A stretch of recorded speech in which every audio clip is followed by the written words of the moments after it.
I don't understand why I feel so stuck. I thought leaving would make things better, but it feels like I'm not healing at all. I keep hearing about trauma bonding, but I'm not sure I really get it.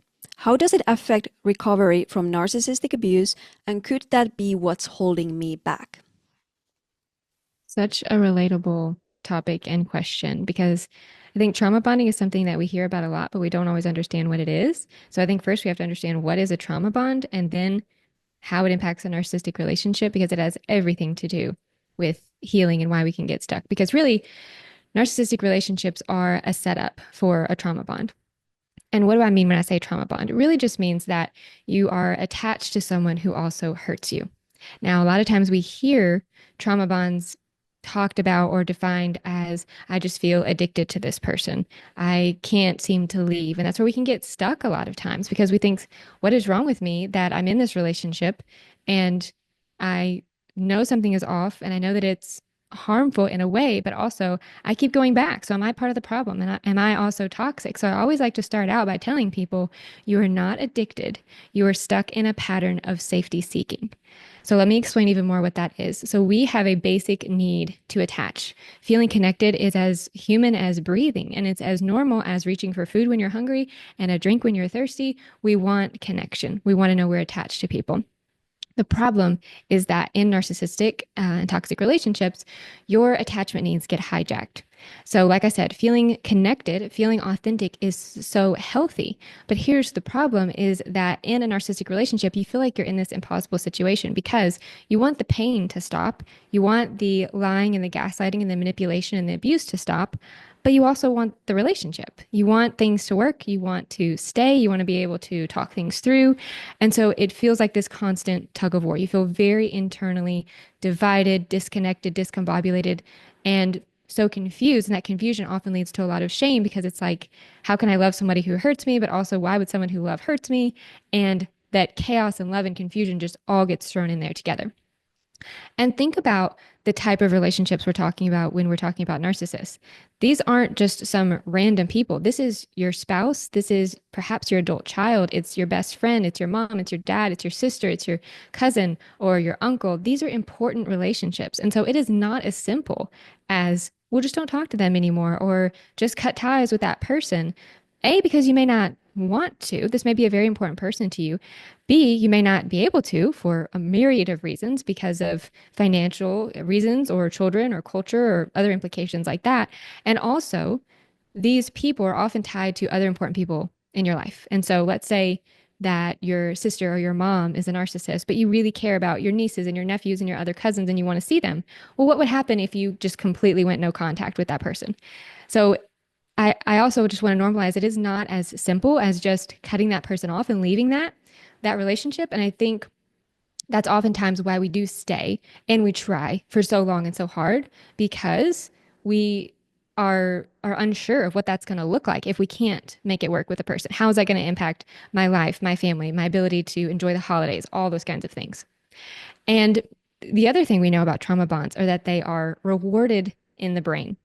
And so the easiest way to think about this is to consider why are things like gambling so addictive? If people knew that they could immediately go and they would be able to just win, they would win the jackpot every time, gambling would kind of be shut down. There would be no novelty, no excitement, no addictive quality. Because what makes gambling addictive is that you don't know when the next win is going to happen. You just know it will sometime. And that is called intermittent reinforcement. So when rewards are given randomly, you don't know when they're going to come. You just know they'll come sometime. And that keeps you coming back. It keeps you investing more money. It keeps you spending more time because you know that in order to win, you have to play the game. We also know that in the brain, more dopamine is given for unexpected rewards than expected ones. And the more dopamine that you're given in the brain, the more release of dopamine, the more motivated you are to pursue that reward.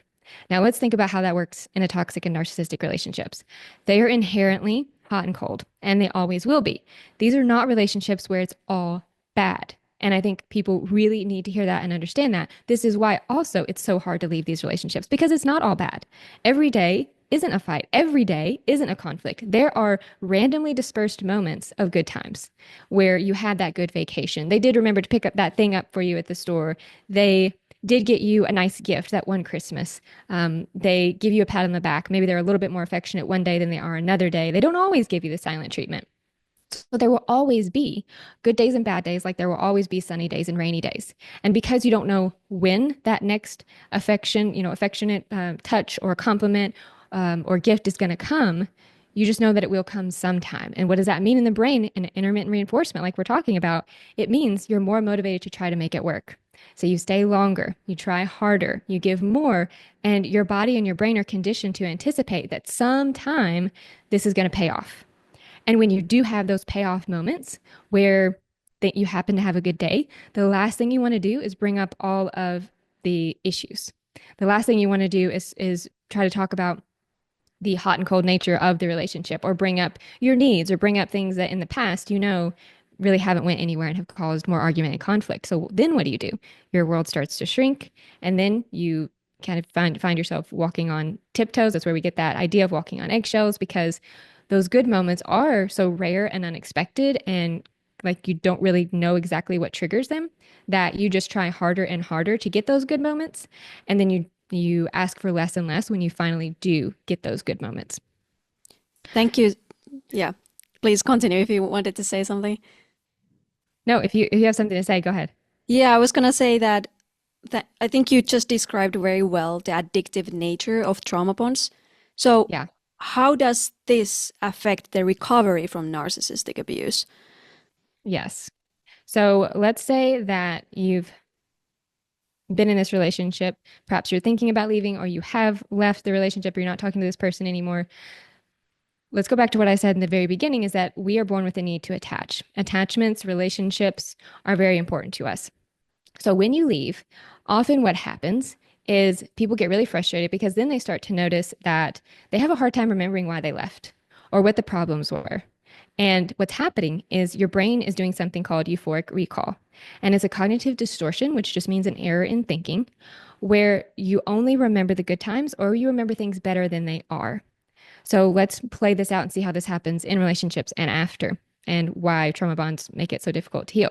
So let's say that there is a rupture in the relationship. There's a conflict, there's a tension, something happens. Maybe the narcissist is giving you abandonment threats, like this is never going to work. If you keep questioning me, like I don't want to be with somebody who doesn't trust me. And so you get the sense that the relationship is delicate, it possibly might be ending. And what happens? Your nervous system feels threatened. This person, this attachment is important to you, but they are kind of threatening to end that relationship.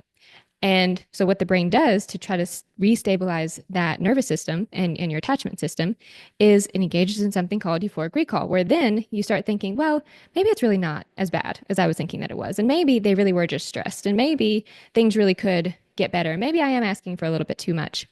And it also, the brain also engages in something called betrayal blindness, where you don't really see, or you're blind to, the betrayals that happen to you in important relationships. And what does that do? It allows you to be able to keep the attachment. And it's not that you don't literally see the betrayals or the lies or the cheating, it's that you don't process them as the betrayals that they are. You see them as the narcissist just getting stressed, or you engage in justifications, excuses, things like that to make it make sense in your mind. So you don't see it as a betrayal, you just see it as a misunderstanding or a miscommunication or something like that. When euphoric recall happens, the attachment system is able to stabilize, you're able to feel a little bit more settled, then you have that motivation to continue in the relationship or not to bring up issues. And that's exactly what we see too when people have left these relationships. A lot of times that immediate conflict and tension is gone. And you're so used to that hot and cold back and forth throughout the relationship. Your nervous system is used to those ups and downs. Again, it's become conditioned for intermittent reinforcement. And so when you're out of that relationship, your body has to unlearn what it was like to be with that person. And so a lot of times without that conflict or without that tension, the brain is just left with all the good times. And then that's when you engage in all of the questioning and the confusion, like, well, maybe it wasn't as bad as I thought. Maybe I do miss them. And maybe we really did have that great vacation or that good holiday, or I enjoyed spending time with them. And then that's all that you can remember. And so part of the healing that we can talk about is your body has to unlearn what it was like to be with that person. We get in the habit of being with somebody, and it's not that you're addicted to them, but your body is used to the ups and downs and the hot and cold. So initially, you feel that pull to go back to that person or to ruminate on things or to think maybe that you made a mistake just because your body is used to that fluctuation. So part of healing is actually doing something that I call a 30-day detox, which is um, don't intentionally give your mind or body any cues or reminders of that person. And so that means no looking back at text messages, no rereading your emails, don't look at their social media or ask friends how they're doing. You need no intentional reminders of that person. I say intentional because I know you're going to have reminders and you're going to have thoughts of that person. But what you are doing in that 30 days is giving your nervous system and your attachment system time to settle, time to feel that it's okay to be calm and to feel safe in that calm rather than feeling like it's the calm before the storm. Yeah, thank you. And so this made me think like how, because the you mentioned how the trauma bond alters, like literally alters your brain chemistry. Yeah. And I've heard like it also like disrupts your dopamine and oxytocin levels. And these aren't these related to like attachment? They kind of are like Yeah. the chemistry that drives us to seek that connection. So if you think about that, those get disrupted. So it Right. makes sense why like we then, even though they are the source of harm, we might associate them with the, safety and this is good attachment to me, even though it's not. So then it makes sense how trauma bonds affect recovery because it's like not just about like trying to get away and cut ties emotionally. You just have to kind of rewire your brain and attachment Yeah. and that like teach yourself again what actually safety is and safe attachment is because you have associated that connection with safety, even though that's the thing that causes you harm. But yeah, Exactly. Yeah. And just to normalize the fact that we are wired to seek safety in relationships, but it happens in this relationship that the person you want to attach to and the person you want comfort from is also the person that's hurting you. And so you can see how that chaos and love gets all kind of mixed together. And then your body gets used to feeling that conflict. And what do? You want to seek comfort from the very person who is the cause of that conflict. So it's going to take time for your body to unlearn. And that's why, it might be discouraging at first to hear how the brain and the body are conditioned this way. But what I tell people is that it's a learned process, which means you can unlearn it. That's hmm why that detox and doing things like that is so important because you have to understand that for a while, you are going to feel that conflict between your mind and your body. Your logic says, nope, they weren't good. That wasn't a good relationship. I know that. For a while, your body's going to say, but I miss them and I want that. And maybe there's something there that is just your, like you said, your dopamine, your oxytocin levels have been kind of out of whack. And so they need time to resettle and get back to a healthy state. yeah.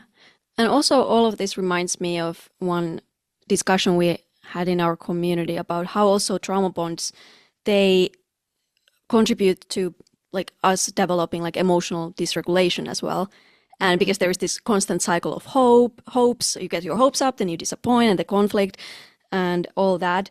So, and then if you think about like, okay, after you have left, and now you have to deal with the aftermath, and you are like wondering, well, how does all this trauma bonding stuff like affect my recovery? You might still be very emotionally dysregulated, and then if you are like Mm-hmm. you are emotionally dysregulated, you don't know how to handle your emotions in a healthy way. Maybe you even develop some unhealthy coping mechanisms while being in that relationship to deal with the stress.